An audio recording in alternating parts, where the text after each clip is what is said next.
باز گفتیم که درباره جنها دلیل وجود داشتن جنها از چی؟ از شنیدن و از دیدن که در شکلی بعضی چیزها میبینند. مثلا در وقتی که در حدیثی که از ابی هریره هست رضی الله عنه، چه وقتی که شیطان به مثل یک مردی به پیش بیت المال می آمد، یعنی که از ابو هریره میگفت که بس صورت یک مردی کم بغل می اومد، پس از مال صدقه میگرفت و بعد وقتی که ابو هریره می اومد و میگفتش که سرزنش میکرد، میگفت من مردی کم بغلم. خلاصا همین قصه هست که بعد سه روز گفت که من میخوام تو را پیش کی میبرم، پیش پیغمبر میبرم، بعد گفت که مرا نبرنه که من تو را عکس یاد میتیم. خاطر آیت الکرسی میگه این درباره چی؟ درباره اینه که به شکلی چی انسان آمدن میتونه، مرد مسفید مثلا. و در دیگر حدیث از ابن عباس روایت است که میگه ان امراه جاءت ابن لها الى النبي صلی الله علیه وسلم، زنی پیش پیغمبر آورد فرزند خود را صلی الله علیه وسلم، فقالت یا رسول الله، گفت ای رسول خدا صلی الله علیه وسلم، ان ابنی هذا به جنون، گفت که این فرزند من مثل دیوانه شده است، و انه یاخذه عند غدائنا و عشائنا فيخبط علينا، همین دیوانگیش گفت میگیرش در وقت خراخری، گایخری که بگایخری میگیرش، پس فيخبط علينا، پس یعنی که بر ضد ما چی میکند، یعنی که گپای قبیح میزند و ما را میرنجاند و خلاصه اذیت میدهد. فمسح رسول الله صلی الله علیه وسلم صدره و دعا، پس پیامبر اکرم صلی الله علیه وسلم چی گفت که سینه او را مالش داد با دستان شریفش مالش داد، سینه‌ش و دعاش کرد. پس فثعثعتا وخرج من جوفه مثل الجرو الاسود يسعى، پس وقتی که یک خل چی میگن کو همون از چیزادو، پس از جوف از درونش مثل یک داکی برآمد، راهی میداکی برآمد و رفت، یعنی که دوید رفت. در این حدیث امام احمد روایت کرده و امام طبرانی و امام ابن کثیر در بدایه و نهایه و فرقد السنجی رجل صالح ولكنه سیء الحفظ، میگه در این سلسله مردان همین کی است؟ یک مردی است نامش سنجی، یک مردی نیک است ولی چی میگه که حفظش خیلی چی است، یعنی کند حفظ است، حفظی خوب ندارد. ولی میگه وروا عن شعبه و غیر واحد واحتمل حدیثه، باز از شعبه و دیگران روایت کردن این حدیث و حسنه ابن حجر، امام ابن حجر گفت که حدیث حسن است در کتاب چی تخریج المشکات المصابیح، در کتاب مشکات المصابیح گفت که خاصه حدیث حسن است، یعنی نیک. این بود بعض دلیل ها از چی که در حتی صحابگان در پیغمبر دیدن، یا که وقتی که صحابگان با چی رفتن، با دعوت رفتن، وقتی که جنها را دیدن به همون شکلی چشون، مثلا شکل اساسیشون حقیقیشونه و شکل‌های بعد دیگر شکل‌ها تبدیل داده بودن، خودشون به همون شکل‌های تبدیل یافته شدهشون دیده بودن. یعنی اینم باز بعضی از مردم دیدن جنها، بعضی از مردم در همین اصل ما و در عصرهای پیش گذشتن، بعضی آنها میبینن جنها را مثلا در صورت حقیقیشونه میبینن، میشنون، لیکن نمیدونن آنها جنها هستند. دعوا میکنن که آنها چیان؟ روح هست، ارواح هستند، یا که مردانی که غیب هستند، یا که مردمانی که از فضا آمدگی اند، از آسمان آمدگی هستند. خلاصه مثلا این بسیار بود این سخنها نه که اینا در حقیقت آنها جنها هستند. بعد دیدن که بعضی از مردم مثلا میبینند جنها را، مثلا بعضی از زنده ها میبینند مثلا جنها را به شکل چی؟ به شکل خر مثلا، یا که سگ مثلا. در حدیث صحیحین بخاری مسلم از ابی هریره رضی الله عنه روایت است که ان النبي صلی الله علیه و سلم قال، پیامبر اکرم صلی الله علیه و سلم فرمودند که اذا سمعتم صياح الديكه او دیکه، وقتی که میگه شما شنیدید آوازی چی را؟ آوازی خروس را شنیدید، فاسال الله من فضله فانها رأت ملکا، پس میگه وقتی که آواز خروس شنیدید پس بپرسید خداوند از فضلش، یعنی خداوند دعا کنید از فضل خداوند بپرسید. فانها رأت ملکا، میگوید که هر آینه خروس چه دیده است؟ ملائکه را دیده، فرشته را دیده است. و اذا سمعتم نهیق الحمار، وقتی که شنیدید آوازی چی را؟ آواز خر شنیدید، همون آواز میبرد خرکو، فتعوذوا بالله من الشیطان، پس پناه بطلبید به خداوند از شیطان، فانه را شیطانا، پس چی؟ و شیطان دیده است، یعنی که حیوان ها میتونن دیدن. ما در حدیث دیگر وروا ابو داود عن جابر بن عبد الله، جابر بن عبد الله روایت قال رسول الله صلی الله علیه و سلم اذا سمعتم نباح الكلب و نحیق الحمار، وقتی که شما شنیدید، میگه پیامبر اکرم صلی الله علیه و سلم میفرماد که وقتی شما شنیدید، یعنی که آواز سگ میجقد و آواز خر را شنیدید، فتعوذوا بالله، خداوند پناه بطلبید. فانهم يرون ما لا ترون، آنها هر آینه آنها میبینن چیزهایی را که شما آنها را دیدن نمیتوانید. درباره چی گپ میزنم؟ درباره خوراک، غذای آنها و نوشاکی آنها در چیست؟ جن یا که شیطان. جن گفتیم جن در عموم است، شیطان ها اونای کافر شدن میخورند مینوشند. در صحیح البخاری، در صحیح بخاری از ابی هریره رضی الله عنه روایت است ان النبي صلی الله علیه و سلم امر، پیامبر اکرم صلی الله علیه و سلم امر کرد که ابو هریره را امر کرد که ان یاتیه باحجار یستجمر، امرش کرد که به پیغمبر چی بیارد؟ کلوخ یا سنگ بیارد، برای چی؟ برای استجمار کردن، ای تازه کردن بعد چی؟ قضای حاجت. و قال له ولا تاتینی بعظم ولا روثه، نبیار برای من چی؟ نبیار برای من استخوان یا که چی؟ یا که پاروی گاو گفت برای من نبیار. ولما سأل ابو هریره رسول صلی الله علیه و سلم بعد ذلك عن سر نهیه عن عظم و روثه، وقتی که بعد این ابو هریره رضی الله عنه پرسید پیغمبر صلی الله علیه و سلم که چرا تو من کردی که من برای تو نبیارم. یعنی که سر در چیست؟ سری همین که تو نهی کردی، من کردی در چیست که من برای تو استخوان یا که پارو نبیارم. قال هما من طعام الجن. پیغمبر چی گفت؟ آنها از چی هستند؟ از طعام های جن. از طعام چی؟ از طعام خوراک جن هستند. و انه اتانی وفد الجن. انه اتانی وفد الجن، یعنی که نماینده از جن ها پیش من آمد. و نعم الجن، گفت یعنی که جنی چی بود؟ جنی نکوبت. فسالونی الزاد، پس مرا پرسیدند درباره چی؟ درباره توشه‌ای که برای ما هست. فدعوت الله لهم، پس برای آنها دعا کردم ان لا یمر بعظم ولا بروثه الا وجدوا علیه طعما. دعا کردم خداوند کی وقتی که اون جنی اومد پیشش، دعا کردم خداوند کی برای اونها خوراک آنها، دعا کردم خداوند کی الا یمر بعظم، وقتی که جن ها گفت به پیش کدم استخوانی یا به پیش امون استخوان برای خودشون خوردنشون و به پیش پاروی برای علف برای چشم گفتیم البته شرط میتیم پاروی گذاشتن الا وجدوا علیه طعما، در همونا چی خوراک خود دریافت کنن در همون استخوان یا که در هم پارو استخوان برای چیشون برای خداشون در جن ها پری ها و روث ای پارو برای علف برای چیاشون برای حیوان هاشون چهار پایاشون. گفت که وقتی که به کدم استخوان گذاشتید استخوان اثر نو باز همون گوشت پیدا میکند برای خوردن آنها. و در سنن ترمذی در اسناد صحیح عن عبد الله بن مسعود، از عبد الله بن مسعود روایت است که قال رسول الله صلی الله علیه و پیامبر اکرم صلی الله علیه و فرمودند که لا تستنجوا بالروث ولا بالعظام فانه زاد اخوانكم من الجن. پیامبر گفت که استنجا نکنید. لا تستنجوا، استنجا ای همون توضیح کردن در وقت بعد قضای حاجت کردن با چی؟ با پارو گفت استنجا نکنید. ولا بالعظام، و نه با استخوان. هر آینه گفت انه زاد اخوانكم، توشی کیان خوراک و توشی کیان برادران شما از چین از جن، یعنی خاص برای کی است؟ برای جن های مسلمان. و در صحیح مسلم از ابن مسعود با روایت است که ان رسول صلی الله علیه و قال پیامبر اکرم صلی الله علیه و فرمودند که اتانی داعی الجن فذهبت معه، پس گفت که یک دعوتگری از جن پیش من آمد، دعوتگری از جن ها پیش من آمد. فذهبت معه، پس با همراهی او برفتم. فقرات علیهم القرآن، پس برای آنها قرآن خواندم. قال فانطلق بنا فارانا آثارهم و آثار نیرانهم، پس با همراهی آنها رفتم برای من نشان داد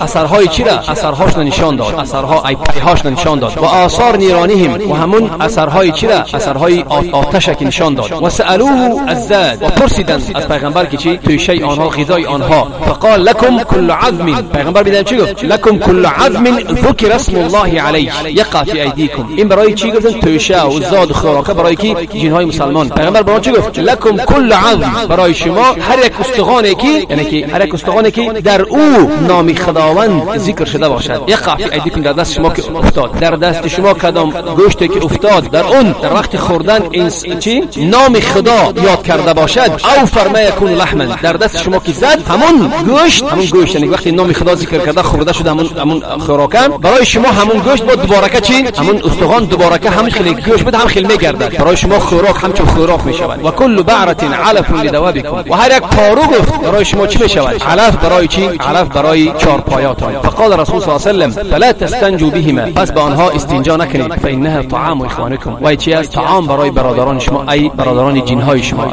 باز ما میگوییم که نه تنها این خوراکی چی است؟ خوراک چهار پایان برادران جنهای ما هستند، ولی این سببی یعنی که نهیش نیست، یک سبب ندارد. سبب دیگرش که میگه که پیغمبر نهی کرده استنجا با چی؟ با پارو. این معنی دارد که پارو چی است؟ پارو نجاست است. برای همین سبب دیگرش است این که از من کرده پیغمبر که برای چی؟ برای که اون پارو نجاستش و او نجاست است و او استنجا کردن درست نیست. و چقدر پیغمبر اکرم صلی الله علیه و سلم ما را راهنمود کرده است. برای چی؟ برای که میگه که شیطان و خبر داده است ما را که شیطان میخورد با دست چپ، امر کرده است ما را که ما مخالفت شیطان کنیم. در صحیح مسلم آمده است که از ابن عمر رضی الله عنهما، از ابن عمر رضی الله عنهما از پدر خودش راضی باشد خداوند، که ان النبی صلی الله علیه و سلم قال، پیامبر اکرم صلی الله علیه و سلم فرمودند که اذا اکل فلیأکل بیمینه، اگر کسی از شما خوراک خورد پس با دست راست بخورد. و اذا شرب فلیشرب بیمینه، اگر کنوشید پس بنوشد با دست راستش. فان الشیطان یأکل بشماله، هر آینه شیطان بخورد با دست چپش و مینوشد با دست چپش. این بود درباره چی؟ شیطان. و در صحیح مسلم در دیگه حدیث است که اذا دخل رجل بیته فذكر الله عند دخوله و عند طعامه. در صحیح مسلم آمده است که وقتی که مرد خانه‌اش می‌دارد و پس ذکر می‌کند، در وقت در آمدن خانه ذکر می‌کند، یک سلام می‌دهد، بسم الله میگه، سلام می‌دهد وقت در آمدن، و در وقتی خوردنش بسم الله میگه. قال شیطان میگه برای چی؟ برای یاران خود لا مبیت لكم ولا عشاء، برای شما جای خواب نیست و نه خوراک گاهی است. و اذا دخل لم يذكر الله عند دخوله، اگر وقتی که در آمد و ذکر نکرد، نام خدا را به یاد نآورد، در وقت در آمدنش یک سلام نداد، در وقت در آمدنش قال الشیطان ادرکتم المبیت، شیطان میگه که شما چی امروز جای خواب دارید برای یارانش. و اذا لم لم يذكر الله عند طعامه، وقتی که خوراک خورد و مسلمان خوراک خورد و در وقت خوراک خوردنش بسم الله نگفت، قال ادرکتم المبیت والعشاء، قال گفت که شما امروز هم جای خواب دارید و هم خوراک دارید. برای همین انسان باید به دست راست باید بیاشامد و به دست راست باید بنوشد که مخالفت شیطان شود. آیا جن ها میخورند یا که مینوشند یا که به همدیگر همبستری میکنند یا که نه؟ بعضی قوم ها دعوا میکنند که جن نمیخورد نمینوشد و علاقه جنسی هم نمیکنند، ولی این قول باطل است. این قول باطل است. خیلی کارون درباره گفتیم از کتاب از قرآن. بعضی عالمان درباره جن میگویند که جن ها از جن ها هست نمودهایی که میخورند مینوشند و بعضی هست که نمیخورند نمینوشند. خیلی که وهب ابن منبه میگوید که منبه الجن اجناس، میگه جن ها نمودها هستند، جنس یعنی جنس چند جنس هست، چند نمود یعنی. فاما خالص الجن، میگه اما جن هایی که خالص هستند، خالص پاک که هستند، فهم ریح لا یاکلون، میگه آنها هوا هستند، هوا شمال هوا هستند، لا یاکلون نمیخورند، ولا یشربون نمینوشند، نمیمرند و تولدم نمیکنند. و منهم اجناس یاکلون، و از جن ها با نمودهای هستند که میگه میخورند مینوشند، یعنی فرزند تولد میکنند و علاقه جنسی میکنند و میمرند، مثل کدم ها، مثل غول مثلا، غول یا که سعال، یک بعضی نمودهای خلاف. این قول ابن جریر گفتیم، ابن جریر. ولی این قولی که ما از امام ابن وهب ذکرش کردیم این دلیل ندارد، دلیل ندارد، به دلیل است. برای همین این باور کردن چی یعنی که امکان پذیر است، برای به دلیل است. سخن عالم است، سخن عالم اگر دلیل نداشته باشد باور کردنش چه امکانیت ندارد. خلاصه درباره میگن که آیا آنها زن یعنی علاقه جنسی و زن و جن ها، یعنی که جن ها پری ها با انسی با بشریت با آدمیزاد علاقه جنسی کرده میتونه یا نمیتونه؟ خلاصه اینا ما تعال میشنویم که فلانی جن یعنی که پری ها فلانی دز دیدن، پری ها فلانی را چی کردن، فتیش هم چی کردن، بستری کردن. بعضی همین امام سیوطی بعضی اثرها را آورده است، اخبارهای از سلف از گذشتگان آورده است که به همین دلالت میکند که بین آدمیزاد و بین دیوها و پری ها چی است، یعنی که خاصه علاقه جنسی است و همکلی است. چون که تیمیه میگوید وقد یتناکح الانس والجن ويولد بينهما ولد. امام تیمیه میگوید که شاید که یعنی آدمیزاد و جنی بین آنها چه علاقه جنسی شود و چه بین آنها فرزند هم شود. میگه این بسیار این قول اقوال بسیار است معروف است که میگویند، ولی در اینجا این ما فرض کردیم اگه همین حقیقتا باشد شود. ولی بعضی از عالمان یعنی که بعضی از عالمان همین سخن بد دیدند، یعنی که بعضی از عالمان مثل امام حسن و قتاده و امام اسحاق و امام مالک برای چی لا یجد دلیلا ینهی عن مناکحه الجن غیر انه لم یستحب، یعنی یگان دلیل نیافتند که بگن که یعنی پیغمبر من کردگیست، گفتگیست که جن و انس نکاح نمیکنند مثلا، گفتگیست همین کار. ولی دوست نداشتن این سخن. دلیل شو چی بود؟ گفتن که ولکنی اکره، امام مالک میگه ولکنی اکره اذا وجدت امراه حاملا فقيل من زوجك قالت من الجن، ولكن من بعد نبینم وقتی که یک زن یافتن که حامله دار است، مثلا زنک حامله دار است، نامعلوم است کی حامله دار است، فقيل من زوجك گفته میشد که شوهر تو کیست؟ پس بگد که شوهر من جن است، یعنی کسی که زنا کرد و مثلا بگد که مثلا شوهر تو کیست؟ شوهر من چی است؟ جنی است، یعنی جنی من قطعا خواب هم استری کرد و من حامله داشتم از جنی. پس میگه در این حالت چی فساد زیاد میشود. میگه آدما بهانه میکنن که شوهر من جنی است، شوهر من فلانی است، فلانی است، در این فساد زیاد میشود. برای همین بعد دیدن همین سخن گفتن شد. و بعضی از عالمان این کار کردن، همینه که بین علاقه باشد، بین آدمیزاد و جنی علاقه هست، این کار کردن. بعد دلیل آوردن که الله عز و جل سوره روم 21 میگه که و من آیاته ان خلق لكم من انفسكم ازواجا لتسكنوا الیها وجعل بینکم موده و رحمه.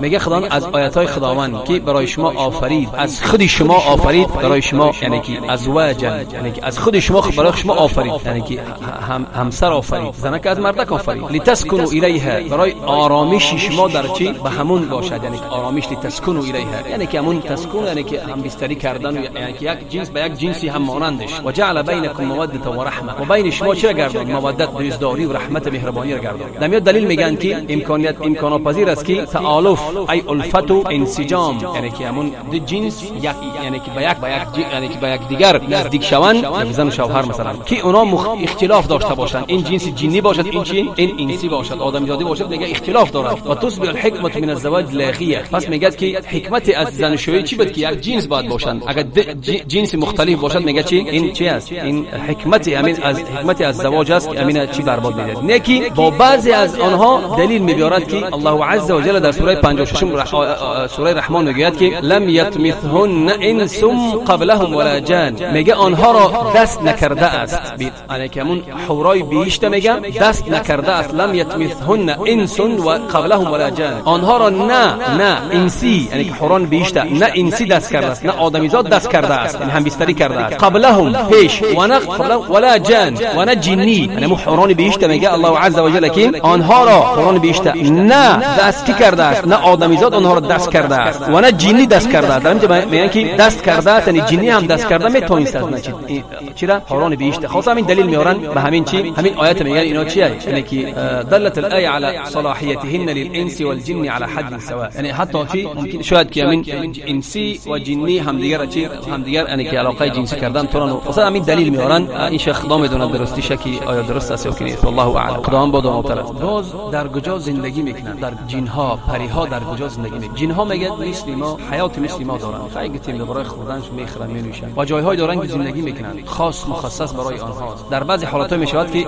شریکی میکنن، یعنی همراهی مردم، همراهی مسلمانان زندگی میکنن. ولی جنها در کجا زندگی میکنن؟ در بسیارتر در جاهایی که میگن یعنی که در اخزار، در باغ‌ها و در اخزار و جنگل‌ها و در صحراها زندگی میکنن. جنها جن کافر چه در کجا زندگی میکنن؟ جن کافر در جای خرابزار، در جاهای حاجتخانه‌ها، جای افلاس، در جایهای نجاست و قبرستان و همین جای افلاسی زندگی میکنن. اما جنهای مسلمان مثل مسلمان‌ها، مثل آدمیزادن، مثل مسلمان‌های آدمیزاد دوست می‌دارن، بوی خوش دوست می‌دارن، مسجدها می‌دارن، جایهای خوشبوئی و تازه را دوست می‌دارن. برعکس چی؟ برعکس کافراشون، برعکس کافرای جن که شیطان‌هاشون، آنها جایهای پلید و افلاس دوست می‌دارن کافراشون و مکان‌های نجاست و مکان‌های قضای حاجت و انتریا دوست می‌دارن. پس دلیل چیست؟ دلیل این است از زید بن ارقم روایت می‌کند. زید بن ارقم روایت می‌کند عن رسول الله صلی الله علیه و سلم قال، پیامبر اکرم صلی الله علیه و سلم میگه فرمودند ان هذه الحشوشه محتضره،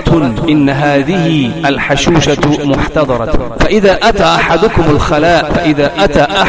الخلاء فليقل اعوذ بالله من الخبث والخبائث. چی میگه؟ میگه پیامبر اکرم صلی الله علیه و سلم حدیث در امام ابو داود، امام شیخ البانی صحیح گفته ان هذه الحشوش. حشوش گفتیم چیست؟ حشوش معنای چی را دارد؟ معنای باغ‌ها، بوستان‌هایی که پیشتر مردم مسلمان‌ها در اونجا قضای حاجت می‌کردن. پیشتر که توالت نبود، جای مخصص یعنی جای‌های مخصص و خاص نبود برای قضای حاجت، مثل از توالت‌هاش میگن مثلا که حاجت خانه‌هاش میگن مثلا، او پیشتر نبود. بعد در همین قضای حاجت در کجا می‌کردن؟ در همون جایی که چی بوستان‌ها، باغ‌های، جنگل‌های دور می‌رفتن، در صحرای دورتر می‌رفتن قضای حاجت می‌کردن. میگه ان هذه الحشوش، همین جای‌های بوستان‌ها و همین جای‌های باغ‌های هستند محتضره. معنای محتضره چیست؟ ای همون جایی گفتیم که در همون جای قضای حاجت. محتضره ای شیطان‌های جن در همون جا حاضر هستند، در همون جایی چی افلاسی، جای قضای حاجت میگه چیان حاضر هستند. فاذا اتى احدكم الخلاء، وقتی که کسی از شما میگه پیش همون جای قضای حاجت کنی رفت، باید بگه چی؟ برای همونجا هستن شیطان‌های کافرها هستن، جن‌های کافر. پیش همونجا که رفت خلا، یعنی یک جای وسیع را میگن، یک فضا را میگن، یک جایی که وسیع هست، همون جایی که باغ یا صحراست یا چیزی هست، در درخت است، در باغ. کسی شما میگه پیش همون خلا که اومد، فلیقل، باید بگه که اعوذ بالله من الخبث والخبائث، پناه میبرم به تو ای الله عز و جل از الخبث والخبائث، از جن‌های کافر نرینه و جن‌های کافرای مادینش پناه میبرم به تو ای خداوند بزرگ. این درباره چی؟ دعایی که انسان، یعنی که جای استقامتی چی جن‌های کافر که زندگی میکنن و انسان با وقتی که رفت اونجا چی میگه؟ در حاجت خانه هم که رفت پیش از رمضان باید همین دعا را بخواند، خداوند چیش کند، نگاه بینیش کند، حمایتش کند. باز گفتیم شیطان هایی که جن‌های کافر هستند، شیطان ها بیشتر در جایهای آنها در جان، در جایهایی که لهو است، سخن بیهوده است، در جا هستند. سخن بیهوده در جا گفته می شود، در جای کازینو، دیسکوتیکو، در همه همینا جایی چند شیطان های کافرند، در توی‌هایی که عرق است، خاصم ختم باشد میفهمید. و در چی؟ در بازارها که در آنجا چی؟ در آنجا مردم بسیاره، فریب و نیرنگ، خلاصه شکنجه مردم و دشنام و اینا همش بسیار میشه. در اونجا شیطان از برای پیغمبر اکرم صلی الله علیه و آله وصیت میکند، یاران خچ و ما را همچنین وصیت میکند. پیغمبر میگه که لا تکونن این استطاعت لا تكون این استطاعت اول من يدخل السوق، میگه که هرگز نباش اگر بتوانی از همون نفرانی که اول بازار میدارند از همون جمله آنها نباش. یکمین بازار یعنی که در اول بازار میدارند از همون جمله نباش، میگه اگر توانستی از همون جمله آنها نباش که یکمین بازار میداری، اول بازار میداری. ولا آخر من يخرج منها، و نه اون از آنهای باش که آخران از بازار میبرایند. یعنی در بازار بسیار ننشین، معنا همین حدیث دارد که در بازار بسیار ننشین، نه اول بدرو نه آخر ببرو، در اومدی خرید ببرو، برای جای چی نیست، جای خوب نیست. و پیغمبر چی میگه؟ برای جای خوب نیست. فانها معرکه الشیطان، در اونجا هر آینه چیز میگه؟ معرکه شیطانه،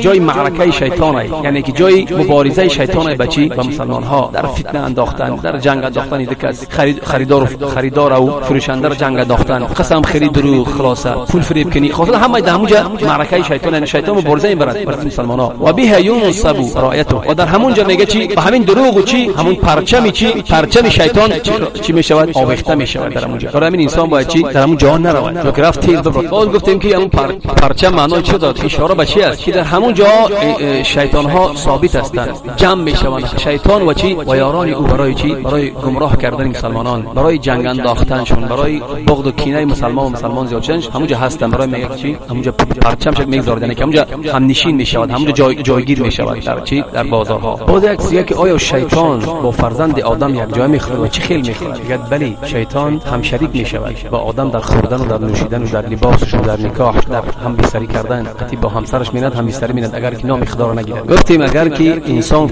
نام خدا را ذکر کرد که نکرد، شیطان با همراهی او در گفتیم چی؟ در خوراکش، در نوشاکش، در لباسش، در حتی در هم بستری کردن با عائلش همراه میشود. اگر خداوند ذکر کرد، نام خداوند ذکر کرد، گفت که بسم الله، فإن شیطان میگه، شیطان هر آینه میگه دیگه چی؟ با یعنی که همراه شریک شدن اون میتونه، نه در خوردن، نه در آشامیدنش، نه در نوشیدنش، نه در لباس پوشیش، نه در همون. از ابي حذیفه رضی الله عنه عن حذیفه قال كنا اذا حضرنا مع النبي صلی الله علیه وسلم طعاما، گفت که وقتی که ما همراه پیغمبر اکرم صلی الله علیه و سلم در دسترخوان میز می نشستیم و وقتی خوراک خوری میشید، لم نضع ایدینا حتی یبدا رسول صلی الله علیه و سلم، دستمون در همون طبق یا کاسه دراز نمیکردیم تا که پیغمبر صلی الله علیه و سلم دست خود را چیم دراز نکند. فیضع یده، پس وقتی دستش که میگذاشت، و ان حضرنا معه مره طعاما، وقتی که ما میگه یک روزی ما با همراهی بودیم در خوراک خوردن حاضر بودیم با همراهی پیغمبر. فجاء جاریه، پس یک کنیز آمد، یعنی که جاریه این اختراق کنیز میگه، مایده که میگه خرساله که انها تدفع، یعنی یک جاریه اومد و خواست که همین دست دراز کنه در خوراک، دست دراز کنه و بخورد، خدمو خوراک بخورد، خدمو طبق. هم خیلی کی کسی او را تیله داده است، یعنی همون کودک کسی تیله داده است، همون کنیزه که تیله داده است که همون دستش در همون خوراک بزند. فذهبت لتضع يدها في الطعام، خواست که همون دستش در طعام زند. فاخذ رسول الله صلی الله علیه و سلم بيده، پیغمبر اکرم صلی الله علیه و سلم دستش گرفت، دستش برداشت از همون طعام. ثم جاء اعرابی كانما يدفع فاخذ بيده، پس یک اعرابی دیگه اومد، بادنشین دیگه اومد و هم گویا که همین هجوم یعنی که دست دراز کرد که همون در همون طعام دست کرد بخورد اون طعام به کلمه بسم الله. فقال رسول صلی الله علیه و سلم، پیامبر چی گفت در این حال؟ گفت که علیه الصلاه و السلام ان الشیطان یستحل طعاما الا یذکر اسم الله علیه، هر آینه شیطان میگه یعنی که حلال میشمارد همون خوراکی را که حلال میحسابد همون خوراکی را، طعام را که در اون نام خدا گرفته شده نباشد، نام خدا یاد داشت شده نباشد، یا که یاد کرده شدن در وقت خوردن نام خدا را یاد نکنند. و انه جاء بهذه الجاریه، میگه هر آینه کی شیطان میگه همین کودک همین کنیز آورد که لیستحل بها، همین خوراک چی گفت برای خودش حلال کند، حلال به حساب است. وقتی کودک اومد که خورد، این به همون چین با واسطه همون کودک چرا خوراک حلال میکند. بها فاخذت بيدها، پیغمبر گفت من دستش گرفتم، با گفت امین چرا؟ فجاء بهذا الاعرابي يستحل بي فاخذت بيدي، این بادنشین آورد که همون دست بزند و بخورد به بسم الله. این هم گفت پیغمبر که من دستش من کردم. والذی نفسی بیدی، گفت که تم بذاته که جانی من در دست اوست. ان یده فی یدی مع یدیه، گفت که دست شیطان هر آینه در دست منو، در دست چی است؟ در دست همون کنیز و همون چی است؟ همون بادنشین، یعنی که دستی گفت من دستش قپیدم، گفت دست من، گفت دست شیطان، گفت در دست همون کنیز او، در چی؟ در دست من است، یعنی دست اون کنیز که در دست پیغمبر بود، دست شیطان در دست چی است؟ پیغمبر منش که پیغمبر که چی؟ همون خوراک بخورد، خوراک چی؟ حلال شمار برای خودش. حدیث در امام مسلم است. برای گفتیم انسان باید چی وقتی خورد بسم الله باید گفت که همون حلال برای خود، همون خوراک برای خودش چی؟ حلال شمارد که چی؟ همون شیطان با او شریک نشود، در همون همراه نشود با این. وقتی که انسان اگر که فراموش کرد، مثلا در وقتی بسم الله گفتن فراموش کرد، بعد انسان بسم الله بگه. اگر فراموش کرد، عایشه رضی الله عنها مادر مؤمنان فرمودند که قال اذا اكل احدكم فليذكر اسم الله تعالی. پیغمبر گفت که وقتی که هنگامی که از کدام از شما که میخواهد که خوراک بخورد پس نام خدا را چی بگیرد. فإن نسي ان يذكر اسم الله تعالی في اوله، اگر فراموش کرد که نام خدا را در اول خوراک خوردن بگیرد، فلیقل پس بگوید بسم الله اوله و آخره. گفت که چی؟ بسم الله بگو، بسم الله اول و آخرش بگو، یعنی اول و آخر. حدیث در ابو داوود امام البانی تصحیح است. برای همین باز حدیث دیگه است از امیه ابن المخشى الخزاعی، گفت که کان رسول الله صلی الله علیه و سلم جالسا، پیامبر اکرم صلی الله علیه و سلم نشسته بود، و رجل مرد گفت یاکل لم یسمی حتی لم یبقى من طعامه، مرد گفت خوراک میخورد و مقدار نگرفت تا آنکه که از طعام او یک لقمه ماند الا لقمه، فلما رفعها الى فی، وقتی که اون لقمه آخران به دهانش برداشت، فی قال بسم الله اوله و آخره. بعد همون لقمه آخران وقتی که همون مرد برداشت به دهانش آورد، پیش از خوردنش در دهان انداختنش گفت که بسم الله اوله و آخره، گفت که بسم الله در اول در آخرش. بعد چی گفت پیغمبر اکرم؟ فضحك النبي صلی الله علیه و سلم، بعد پیغمبر خندید در اینجا، پیغمبر خندید صلی الله علیه و سلم. ثم قال ما زال الشیطان یاکل معه، پیغمبر چی گفت؟ گفت که تا هنوز شیطان با او یک جایه همراه میخورد. فلما ذکر اسم الله تعالی، وقتی که همون مرد آخران لقمه را پیش از آخران لقمه انداختن در دهانش، گفت که بسم الله اول آخرش، استقاء شیطان ما فی بطنه، شیطان گفت همه اون سه که از اول تا آخر خورده بود، این در آخر این مرد بسم الله گفت و آخران لقمه را خورد، شیطان همه اون سه که در چی داشت خورده بود پیش، همه آن چی گفت قای کرد، پرتاف از شکمش پرتاف خلاص ببینید تا این درجه شیطان با همراهی انسان چخل میخورد اگر به بسم الله خورد. حدیث در ابو داوود و امام ابن حجر الاسقلانی گفته حدیث حسن از برادر گرامی. این بود درباره چی؟ یعنی که اجازه نگی میکرد و خوردن یا چطور میخورند با انسان.